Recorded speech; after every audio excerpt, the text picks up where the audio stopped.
Carlos. Thank you, Shus, Marco, and Marin. Actually, Marin, you've got the right setting for the talk here, I can see.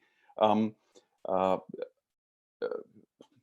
I'm going to show you my desk later. Let me just share my screen. Um, Share with computer sound. So you should be able to see something, right, Carlos? Okay, great. Welcome everybody to the last day of this conference, for getting up so early or for staying up so late, wherever you are, so you can watch the talk. I'm sad to inform you that Marco has told us that it's going to be recorded on YouTube, so you can go right back to sleep. Now, if you're here anyway, um, I'm going to talk about how the music comes out of the piano, and you're going to notice in a while how that quote is wrong. Um, and it's about learning with computers and from computers, as opposed to learning about computers, which is what often is the theme. And there is some tension there, and I'm going to share a few thoughts about this. Um, as Carlos has pointed out, I'm a researcher at SAP, um, where I work on Snap. That's an interactive visual programming language in the web browser. This is what it looks like. Looks like Scratch, but it takes the semantics from Scheme. Um, it's been translated in a bunch of languages. I think it's 44, so kids can use it in their native uh, kind of languages. From Scheme, it's got things like, this is kind of how we express lambda. Um, it's used for UC Berkeley's introductory course for non-computer science majors. And that course is called The Beauty and Joy of Computing.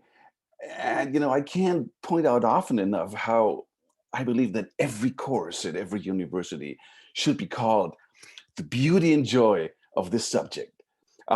It's also a kind of a nationwide curriculum. We're abbreviating it BJC in the US. There's an advanced placement computer science principles course that's endorsed by the College Board.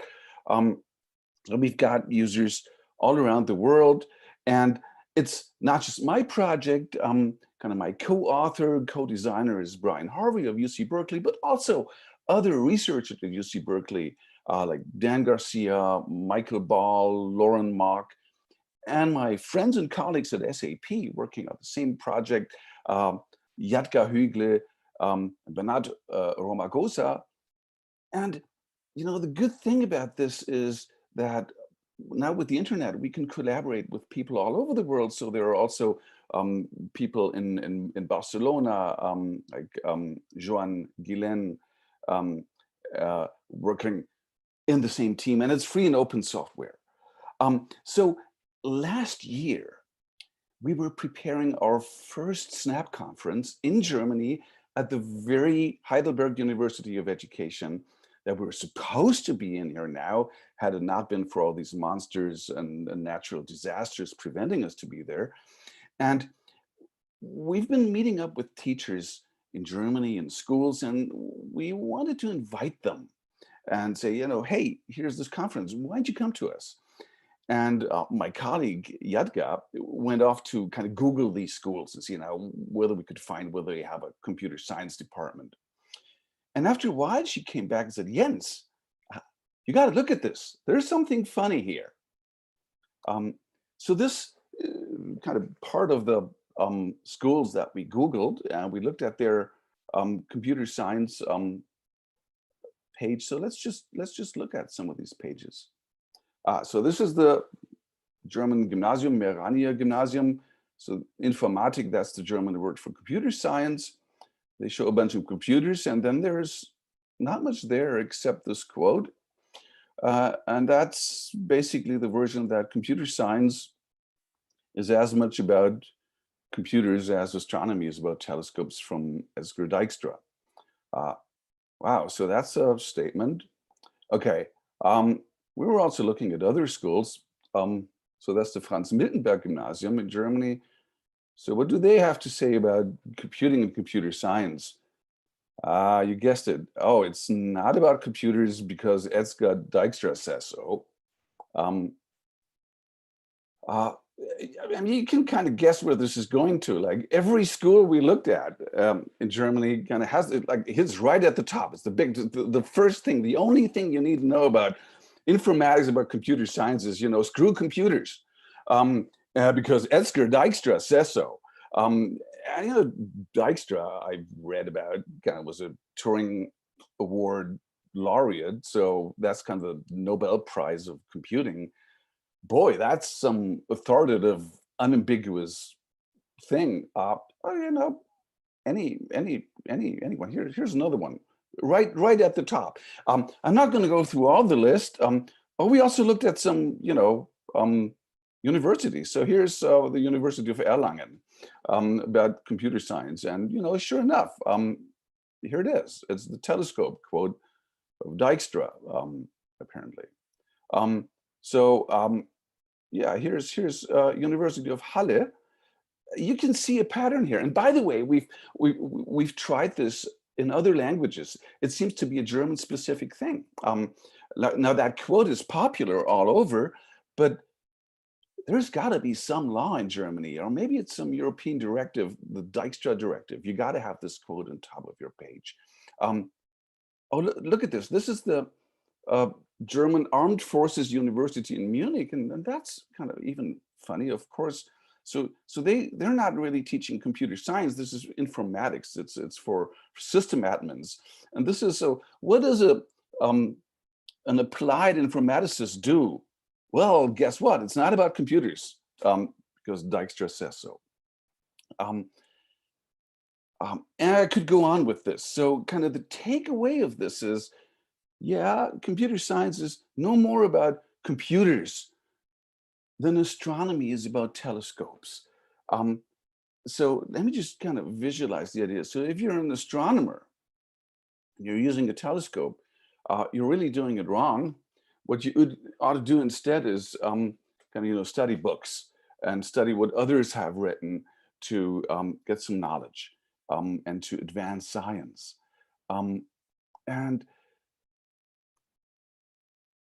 so here's another kind of way that this is discussed, like this adversity almost against computers, that we shouldn't use computers in school.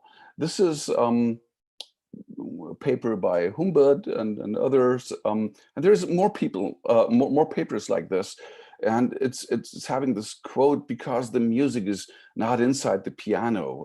Now you kind of get where my talk title is coming from. It shows a picture of Alan Kay, and it poses the question, should there be computing education without computers? And then it goes on for a couple of pages and discusses things, and then they kind of conclude, yes, computer science without computers is desirable. And then, of course, they don't say computer science, they say informatics, which is something different in Germany than it is in the US.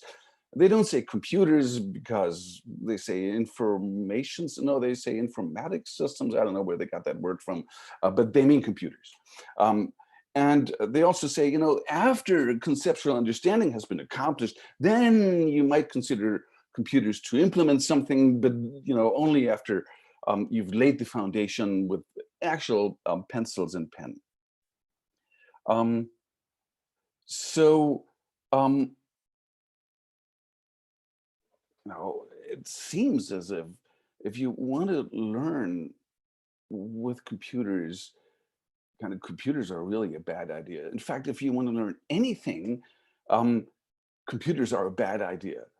They're almost an obstacle to get to the pure knowledge, to the pure foundation of anything. Instead, what we should focus on is really get the foundations right. First, get the basics. First, understand all the concepts and maybe have some didactics that help us digest it very slowly. And then, afterwards we might program, or maybe never, because it's not about computers. And even computer science is so much more than programming, right? So we need to take care of all these other things. So let me just visualize this. This is kind of a picture that Alan Kay, who was mentioned in this paper, drew in the early 70s. It was Alan's vision for kind of how kids would kind of interact in the future with each other, not so much with computers. So you see these two kids having iPads that aren't really iPads because they also have keyboards. What you can't see is that these devices are connected with each other through a network that wasn't invented back then. They're actually playing a game collaboratively. And Alan's vision was that they write interactive essays where they kind of share their ideas in an explorative way so their peers can play with the ideas. So the whole idea was that the computer would sort of melt to the back, almost disappear. So it is a medium to explore other ideas. And now what this current discussion is making us believe is that Alan didn't mean that. Alan actually meant, you shouldn't use computers. And instead, what you should do is do computer science without computers. So this is kind of the flagship activity of a website called Computer Science Unplugged. It's 4 kids holding cards, 1, 2, 4, 8. You get it. They're playing digits in a binary number system. And that's kind of a foundation of informatics, because after all, computers work with binary numbers, and we got to master binary numbers before we can work with computers. And something strikes me as odd here. On the left-hand side, we have this vision where computers can be a medium to explore things that have nothing to do with computers, where we can share media, where we can find out powerful ideas. And that was the vision. And what we're proposing now is, oh wait, computers are so important, we have to know binary numbers without computers. So in a way, it's almost ironic that having no computer makes the computer even more apparent and more at the center of the activity. And I was wondering whether that is something that Alan actually meant. Now, I've had the incredible privilege and luck to have Alan as my boss for a couple of years.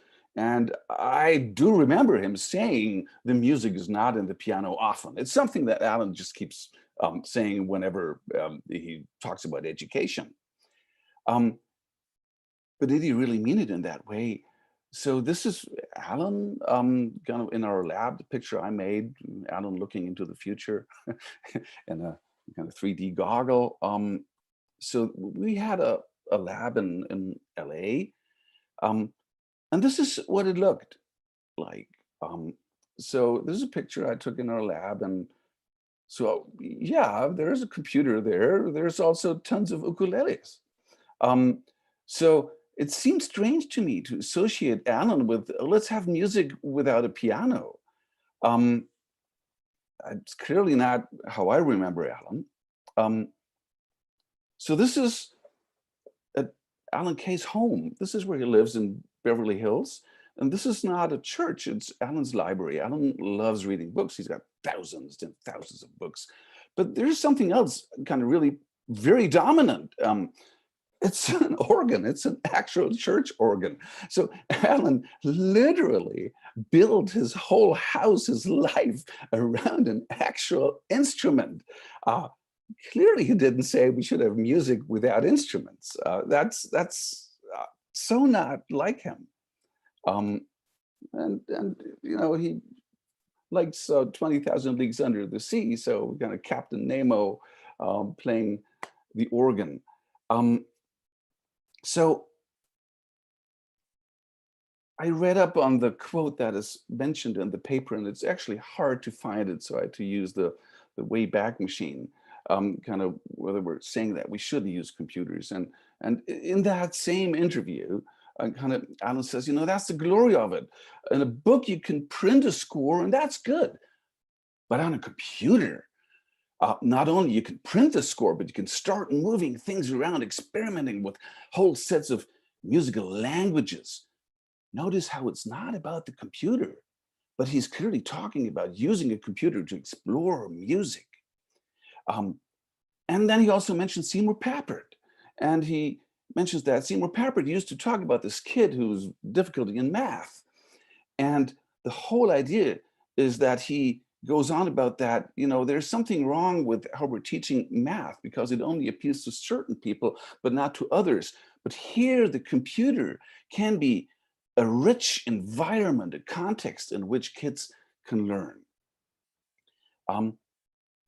He's also kind of said this quote more recently in another interview, where he says, the education establishment in the US has generally treated the computer first as undesirable and shunned it, which is pretty much the discussion we're having right now, or it's just sort of a typewriter, a tool. And he again says that, pioneers to Seymour Papert have explained pretty specifically just how computers can revolutionize education. And he's used the analogy of what would happen if you put a piano in every classroom. If there is no other context, you will get a chopsticks culture. Chopsticks, that's the dum-dum-dum when you just play the black keys on the piano. And maybe even a pop culture. And this is pretty much what's happening. In other words, the music is not in the piano. I didn't see any mention of let's do computer science without computing.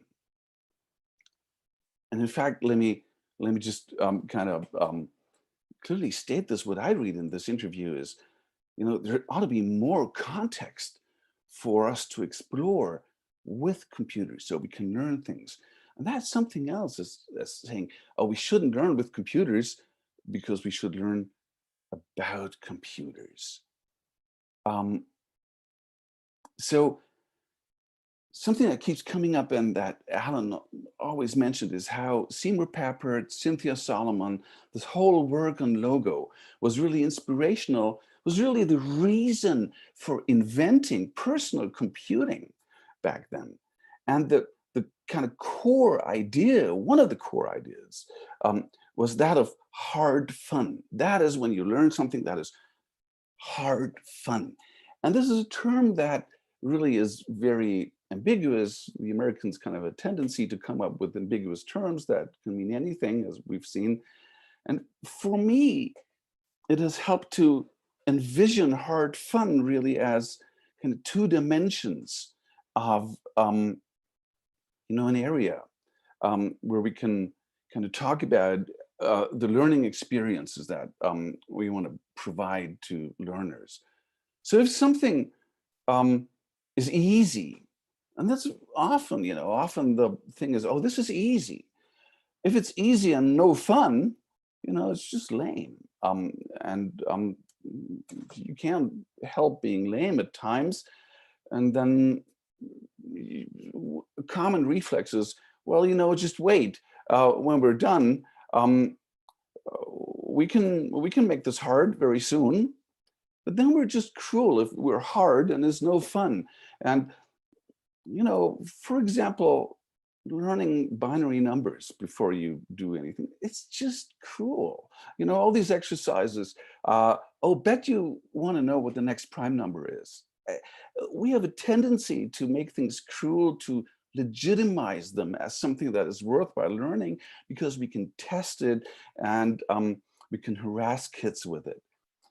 Now, so a reflex is just to make things very motivational and make them very fun. And that's what Alan means when he says pop culture. So, and that's not necessarily bad. I mean, everybody loves music, everybody loves interesting motivational things. So think about, all the hardware intensive stuff. Think about all the robotics courses we do, where we let kids assemble bots and then program them to follow a line. and we can make it hard, by the way, by letting them program in C++ later. But it's think about all these circuit boards, Arduinos, microbits, Calliopes that we're handing out to kids for, fun activities. That's a lot of that is pop culture. A lot of discussing with students ethical dilemmas, kind of the trolley problem, like should the self-driving car hit the old little lady or the group of kindergarten kids. That is pop culture. There's nothing special to be found there. And then, of course, what we really want is we want something that is hard, fun. And that is something that, in the words of Alan Kay and Seymour Papert, is what they call a powerful idea. Now, a powerful idea, there aren't that many really. Powerful ideas are ideas that change your life. Powerful ideas are ideas that make you give up your job as a lawyer and pursue computing instead. Powerful ideas are something that makes you leave your home, become a refugee, to travel thousands of miles because human rights is something that is a powerful idea and you want to have a part in that. Powerful ideas are the things that are earth-shaking. And I guess every subject has powerful ideas. Like there's harmony in music. There's, ecosystems. And those we want to share. And all too often we have this tendency to start in the pop culture and just take it right to the cruelty. And that's the example, we program something, a circuit board, that's kind of neat. We do it live, and then we embed it, and we say, now we got to build it into this car and parts making. And, no wonder do we have such bad retention rates in the STEM studies.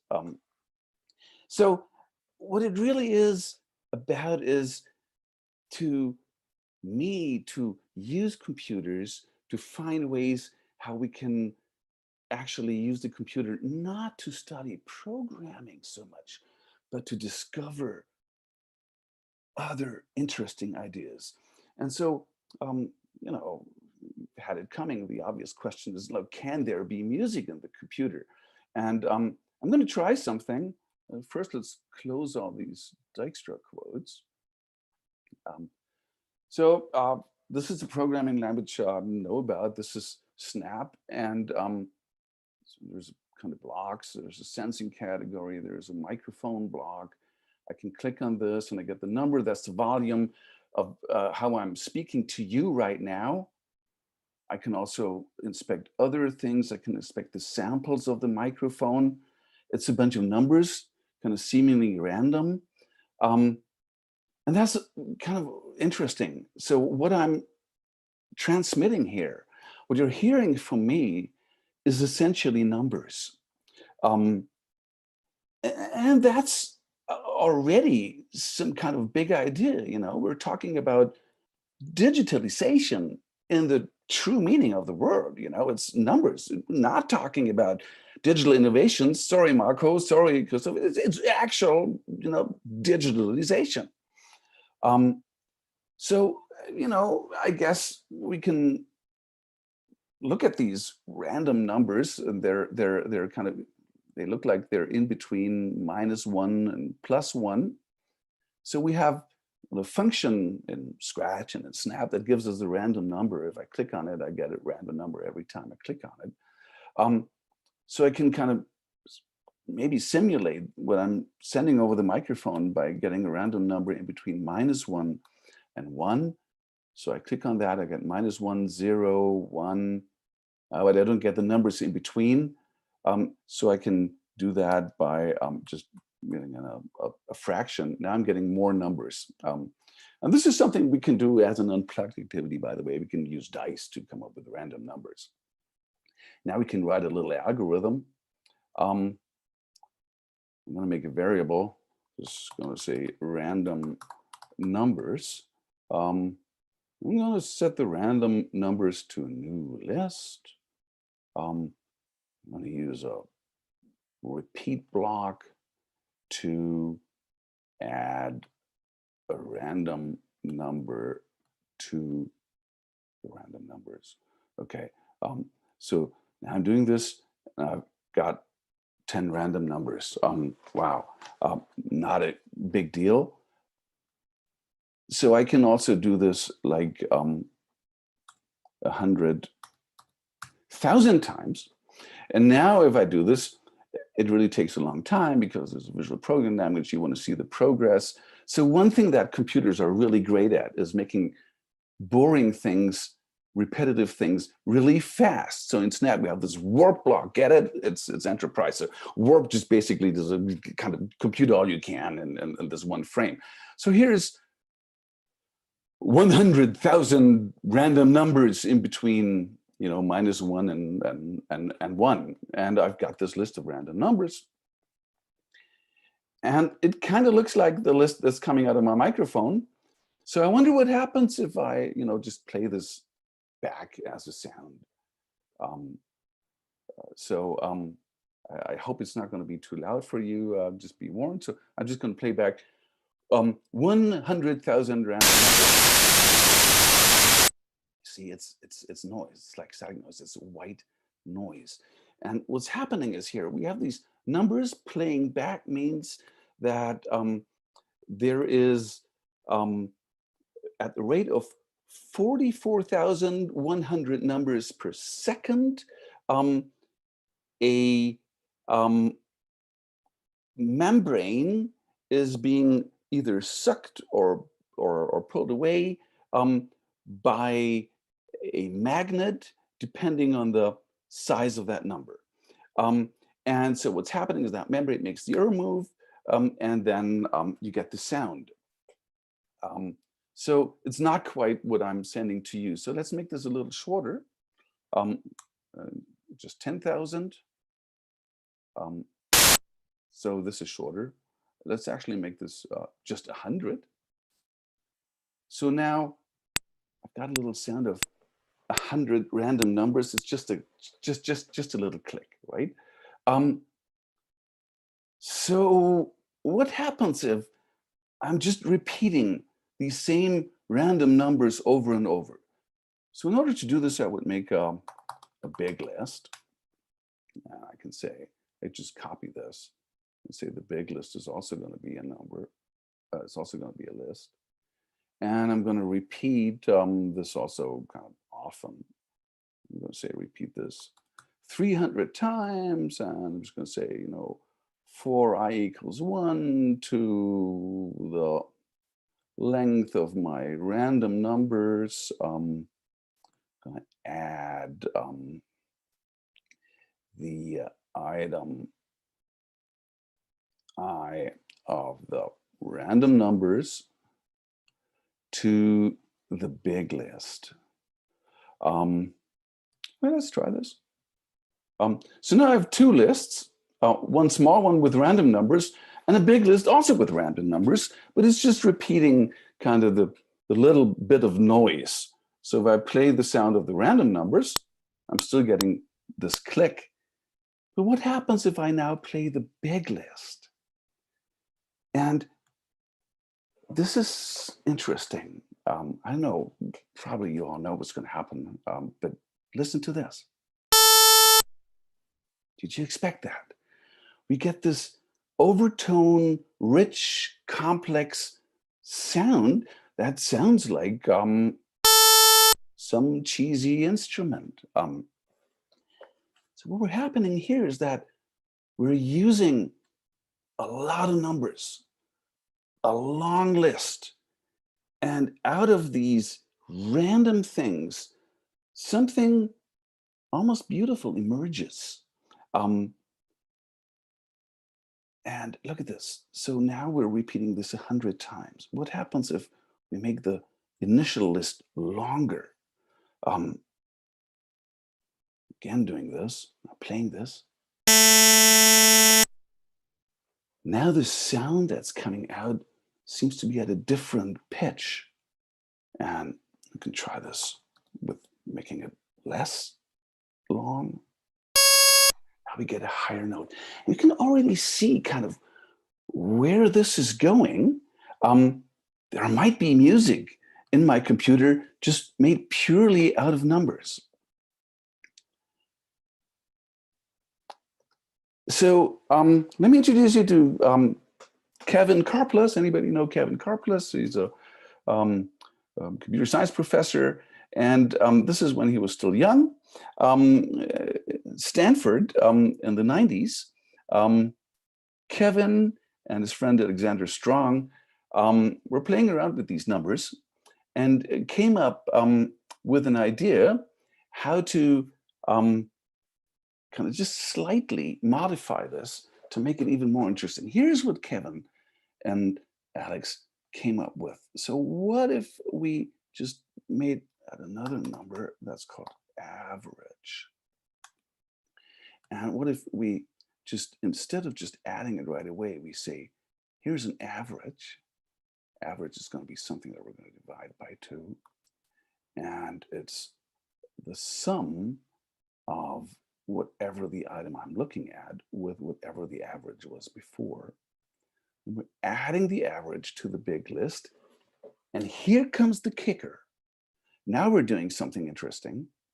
We're replacing the current item of the random numbers with the average.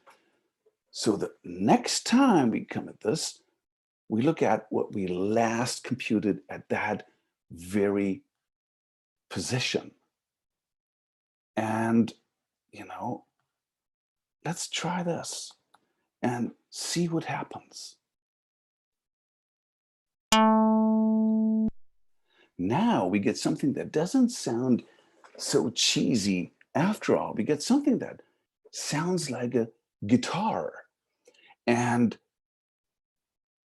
this is interesting because what is really happening here is an idea that is called feedback. We're routing one of the results of a computation to be the input of the next iteration. And with this algorithm, out of the initial chaos, we have a self-organizing system.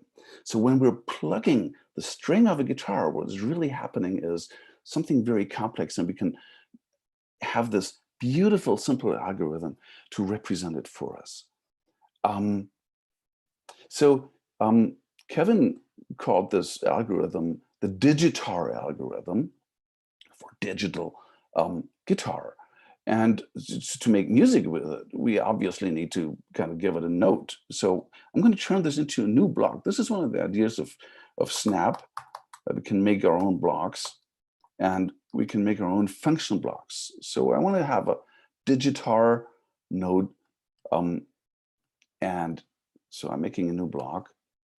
I'm just taking what I wrote, put it in here. So instead of playing the sound, I'm going to report the big list, and I'm going to make some more variables so that they're local. So the random numbers, I want them to be in here. Also the big list should be in here. And we need one more variable because whenever we change the length of this, this affects the pitch. So we need to figure out the length of this initial random numbers list to control the node here. So now I can actually kind of delete my variables here. I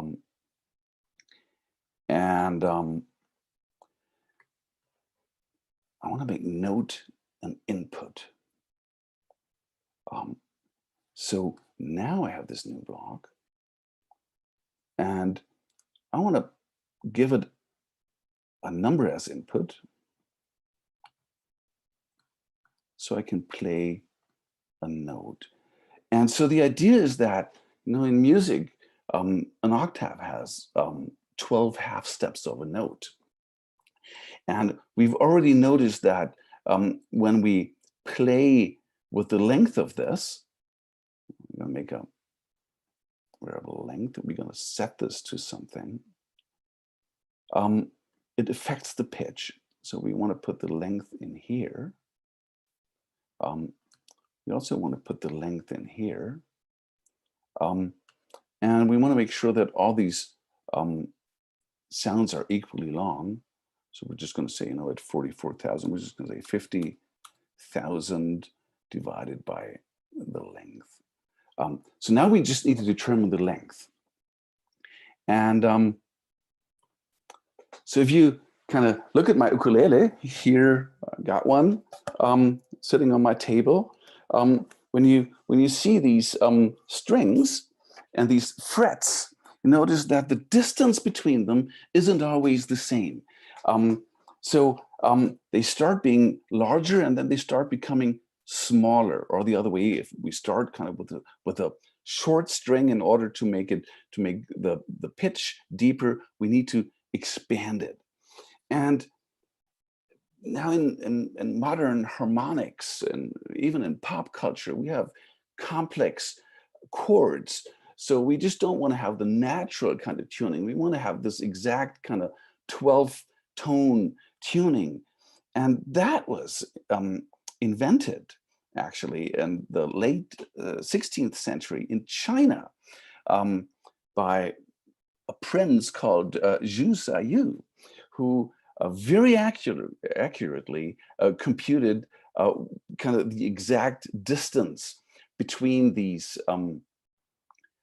strings. And there's a funny story to that, as Zhu Sayu was experimenting this with actual instruments. He was doing so on his bamboo flutes and also on string instruments.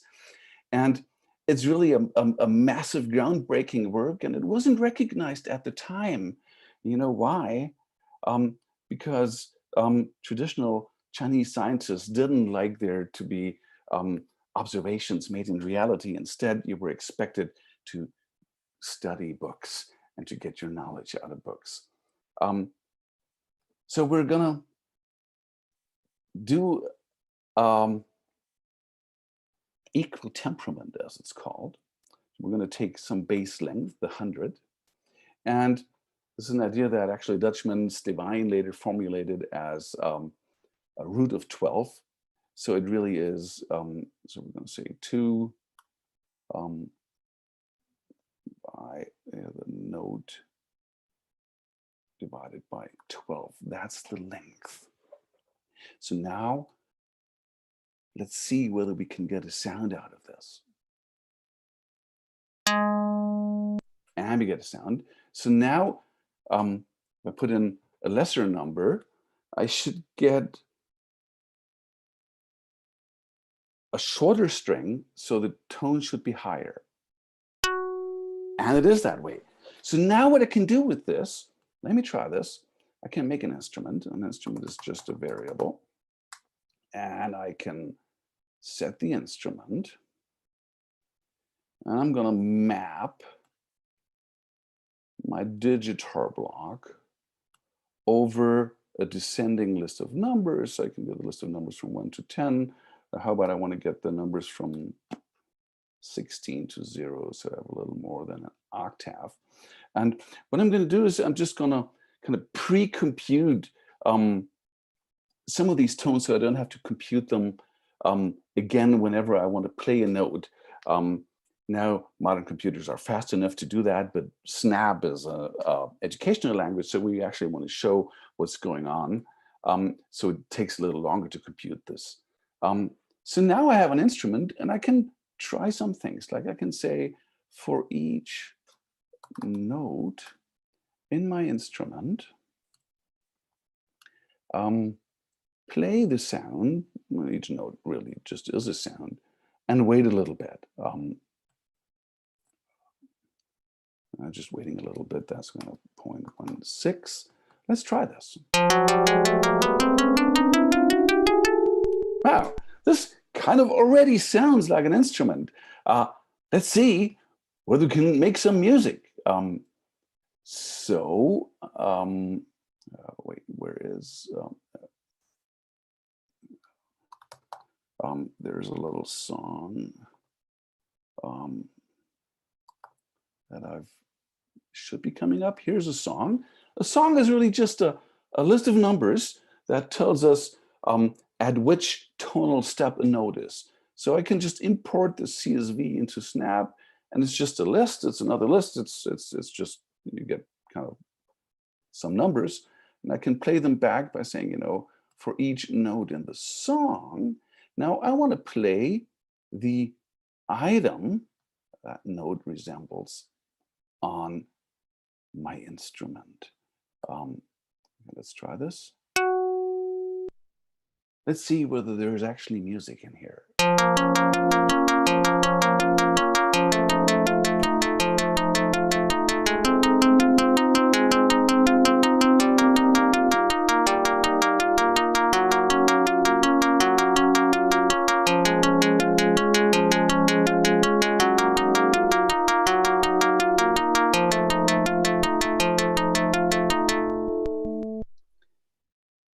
So this is the Digitar algorithm. And, you know, look at this. This is all it takes to build a musical instrument, to build a full guitar with harmony from nothing, just from numbers. But it's not nothing. You've seen all these large numbers, because what's happening here is, out of these numbers, something happens when you have a lot of them.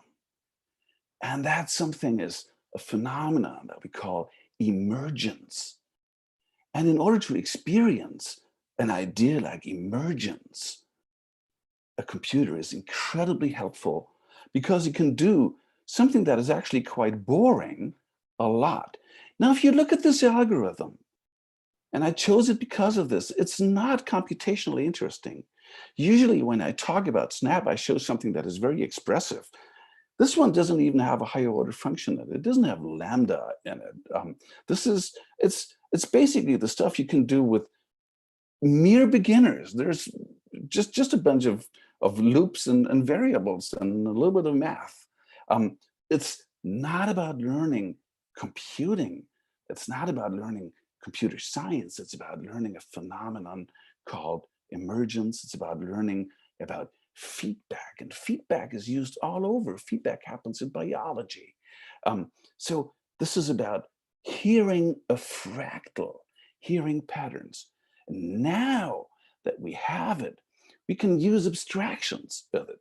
So we have a function that takes an input. This is abstraction. We've got a song that is just numbers. So we can,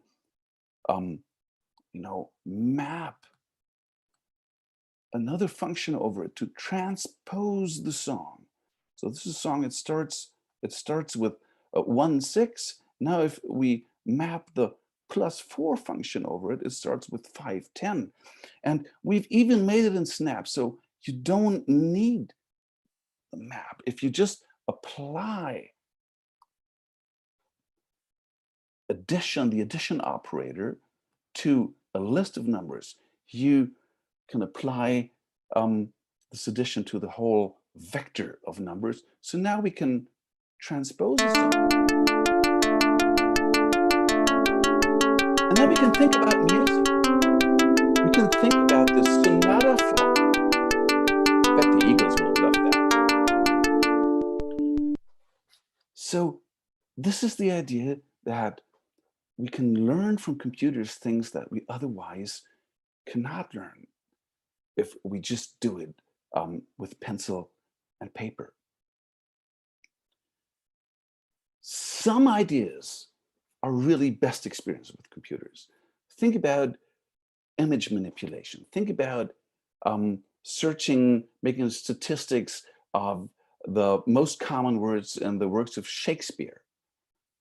But increasingly, important ideas can only be seen on computers. Think about climate change models. Think about ecosystems. Think about economic models. Basically, everything that has happened since Thomas Schelling got the Nobel Memory Award. But another reason to use computers in school is that access to computers is something that is important and that is actually an issue of equity. Because If you're not using computers at school, if you're not letting kids use computers at school, only rich kids in private schools are going to use computers. And the reason I love best is, as Seymour Papert said, computers can be math land. It can be for learners of mathematics what France is for learners of French. It can be an environment in which we can express ourselves. So I want to close just with some thoughts about kind of education and learning actually from computers. Let's make sure to share our best ideas. Let's not share the bad ones. We can share them later when we run out of good ideas. Let's make sure we don't run out of time so the best ideas come last. Let's not start with foundations because we might not even get to the good stuff. Second, computers can be a great medium for bringing powerful ideas to life. If you have a piano, be sure to set the context so your students will be able to make music on it. If you have a computer, please come up with some interesting ideas that you can do with them, and let it not be binary numbers. And for the love of God, let's not be cruel to kids. Let's not do things just because they're hard and we can test them. Let's not justify our things just because of rigor. So what about this thing? I can tell you, as Carlos mentioned, I'm actually a lawyer. I looked it up. There is no German law, there is no European directive that forces schools to put the Dijkstra quote about no computers up first thing on the website. And there's certainly no law requiring us to say this is the most important and only thing you need to know about computing. And in preparation for this talk, I wanted to find out more about the context where Dijkstra said that. And it's a little bit funny. I guess most of you already know it. I think it's even on Wikipedia now. It all boils down to a bunch of people thinking about this and say, well, he never wrote it in any of his papers. And there is really no hard evidence that Dijkstra ever said that. Hal Abelson said it at the beginning of the SIGP lecture videos, but it boils down to that it's actually not a Dijkstra quote at all. Next time you think about redesigning your web page, if you're a university, if you're a school, just don't use an intellectually and academically embarrassing quote. So yeah, let's also update our school's web pages. And with that, I'm closing, and thank you very much for your patience with me while I'm trying to code something live here. Thank you very much.